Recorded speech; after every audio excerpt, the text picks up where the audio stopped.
So Paul Thomas Anderson is back with his brand new movie, One Battle After Another, and it's actually, surprisingly, one of the best Leonardo DiCaprio movies I've seen in probably the last decade.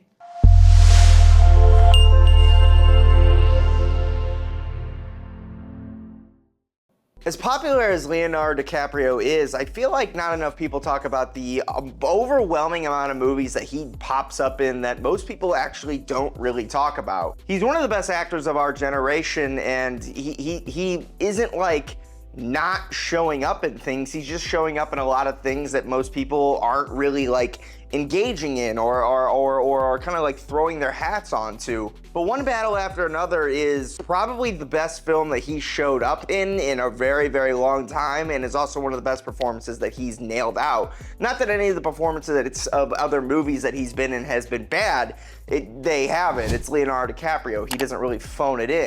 But One Battle After Another, I would say, is probably the best movie he's been in that I can think of in a really, really, really long time.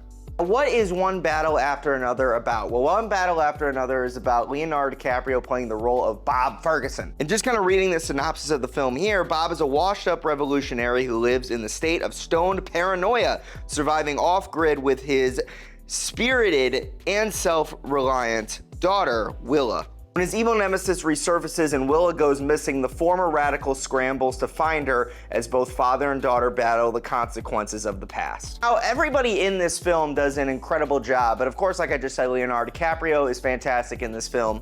Now, I need this rendezvous point. You understand what I'm saying? I need it. I understand. And the question is, what I'm... Chase Infiniti, who plays his daughter Willa. Teyana Taylor's in this film playing the mother, Perfidia, who is only in this movie for just kind of the opening intro sequence, the first 20 minutes or so. Benicio del Toro in this film is unbelievable as the sensei. And Sean Penn plays Lockjaw. Now that cast is like stacked. It's really, really great. And I want to congratulate the young lady who plays Willa in this film because she's fantastic in this movie. I would not argue, like, she may be one of the best breakout stars. She could go on to do fantastic things because she is so great in this film. Sean Penn playing the antagonist of this film, Colonel Lockjaw. He is, he's very terrifying because he's a part of a very corrupt military organization that can do very corrupt, terrible things. But to me, like, my favorite things about Lockjaw are the dark comedic moments where the audience is supposed to be self-aware of how, like, pitiful it is. As far as, like, the direction that this film went with Paul Thomas Anderson, the cinematography and the way that this film is directed, it's very well shot.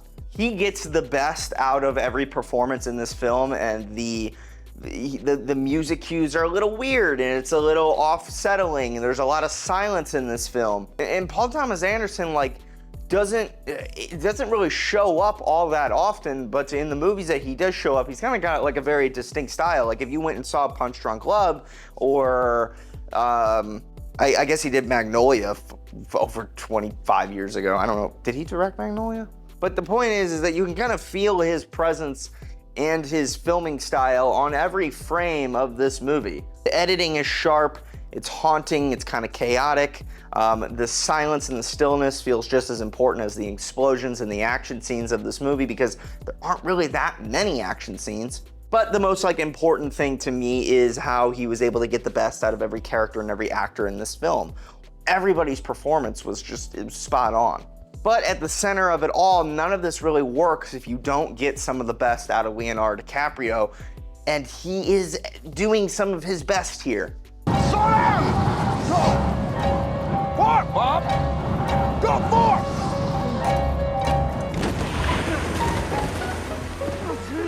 He's comedic and he's paranoid, and there's a lot of that dark humor in this movie that he just kind of excels at.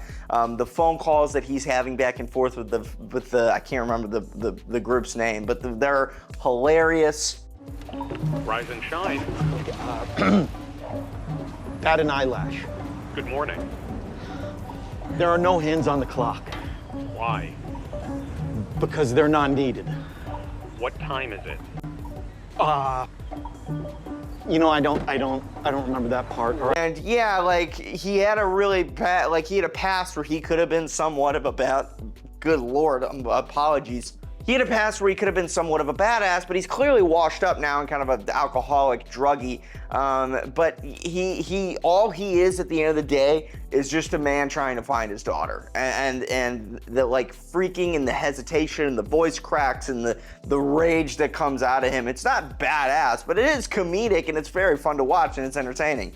So yeah, One Battle After Another isn't just another like DiCaprio movie to add to his collection that I feel like you can probably just kind of chalk down as mediocre, because One Battle After Another is definitely not that. It's a really great film. It's probably the best, you know, one of the top 10 best ones that have come out in 2025. And it's one of the best performances in movies that DiCaprio's been in a very, very long time. And it's something that I would actually be surprised if it doesn't get brought up in any conversation for awards this year. So what did you think after watching One Battle After Another? Did you enjoy it? Did you like it? Did you hate it? Did you think it was one of DiCaprio's best performances in a long time? Because I happen to think it was. You know, I don't know if the performance was as important as the movie, because at the end of the day, the movie was what was really, really great in this film. And I don't know who to congratulate more on that, whether it's the director or the actor themselves. But great film, One Battle After Another. I highly recommend checking it out. And I'll see you guys in the next one. Peace, love, adios, and bye-bye.